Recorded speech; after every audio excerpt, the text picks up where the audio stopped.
आज का वचन। पहला पाठ यिर्मयाह नबी का ग्रंथ, अध्याय 33 पद संख्या 14 से 16। प्रभु ये कहता है, देखो वे दिन आ रहे हैं जब मैं इस्राएल तथा यूदा के घराने के प्रति अपनी प्रतिज्ञा पूरी करूंगा। उन दिनों और उस समय मैं दाऊद के लिए एक धर्मी वंशज उत्पन्न करूंगा जो देश पर न्यायपूर्वक शासन करेगा। उन दिनों यूदा का उद्धार होगा और यरूशलेम सुरक्षित रहेगा। यरूशलेम का ये नाम रखा जाएगा, प्रभु ही हमारा न्याय है। दूसरा पाठ थेसलनिकियों के नाम संत पौलुस का पहला पत्र, अध्याय 3 पद संख्या 12 से 13 और अध्याय 4 पद संख्या 1 से 2। प्रभु ऐसा करें कि जिस तरह हम आप लोगों को प्यार करते हैं, उसी तरह आपका प्रेम एक दूसरे के प्रति और सबों के प्रति बढ़ता और उमड़ता रहे। इस प्रकार वह उस दिन तक अपने हृदयों को हमारे पिता ईश्वर के सामने पवित्र और निर्दोष बनाए रखें, जब हमारे प्रभु ईसा अपने सब संतों के साथ आएंगे। भाइयों, आप लोग हमसे यह शिक्षा ग्रहण कर चुके हैं कि किस प्रकार चलना और ईश्वर को प्रसन्न करना चाहिए, और आप इसके अनुसार चलते भी हैं। अंत में हम प्रभु ईसा के नाम पर आपसे आग्रह के साथ अनुनय करते हैं कि आप इस विषय में और आगे बढ़ते जाएं। आप लोग जानते हैं कि मैंने प्रभु ईसा की ओर से आपको कौन कौन आदेश दिए। यह प्रभु की वाणी है। सुसमाचार संत लूकस, अध्याय 21 पद संख्या 25 से 28 और 34 से 36। सूर्य, चंद्रमा और तारों में चिन्ह प्रकट होंगे। समुद्र के गर्जन और बाढ़ से व्याकुल होकर पृथ्वी के राष्ट्र व्यथित हो उठेंगे। लोग विश्व पर आने वाले संकट की आशंका से आतंकित होकर निष्प्राण हो जाएंगे, क्योंकि आकाश की शक्तियां विचलित हो जाएंगी।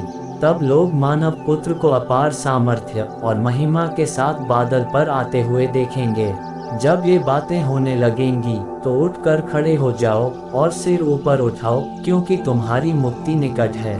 सावधान रहो, कहीं ऐसा न हो कि भोग विलास, नशे और इस संसार की चिंताओं से तुम्हारा मन कुंठित हो जाए और वह दिन फंदे की तरह अचानक तुम पर आ गिरे, क्योंकि वह दिन समस्त पृथ्वी के सभी निवासियों पर आ पड़ेगा। इसलिए जागते रहो और सब समय प्रार्थना करते रहो, जिससे तुम इन सब आने वाले संकटों से बचने और भरोसे के साथ मानव पुत्र के सामने खड़े होने योग्य बन जाओ। यह प्रभु का पवित्र सुसमाचार है। आमीन। आज का चिंतन, आगमन काल आशा का काल है। यह अनुग्रह का काल हमें पाप मुक्त होकर और अपने आप को तैयार कर मसीहा को प्राप्त करने के लिए आमंत्रित करता है। हम यीशु ख्रीस्त के एक बालक के रूप में इस धरा पर ईश्वर के रूप में आने की यादगार मनाते हुए दुनिया के अंतिम दिन में ईश्वर के प्रताप एवं महिमा में आने की तैयारी करते हैं। आज के वचन हमें प्रभु यीशु ख्रीस्त के पुनरागमन की तैयारी का बखान करता है। यीशु ख्रीस्त फिर आएंगे, जिसके लिए हमें आध्यात्मिक रूप से सजग रहने की आवश्यकता है। इसका अर्थ यह है कि हमें अपने जिम्मेदारियों को ईमानदारी से करना है। अपने लापरवाह रहन सहन, आनंद की मूर्खतापूर्ण खोज से अपने मन और आत्मा को सुस्त न होने दें। जीवन की चिंताओं को अपने ऊपर हावी न होने दें, ताकि हम ईश्वर की आज्ञा पर चल सकें। हम संकल्प करें कि इस वर्ष के आगमन काल में प्रभु को अपने हृदय में पाने की आशा के साथ, पवित्रता और धार्मिकता से उसके आने के इंतजार के साथ और ईश्वर की दया, क्षमा, करुणा और प्रेम पाकर इस काल को और फलदायी बनाएंगे। आमीन।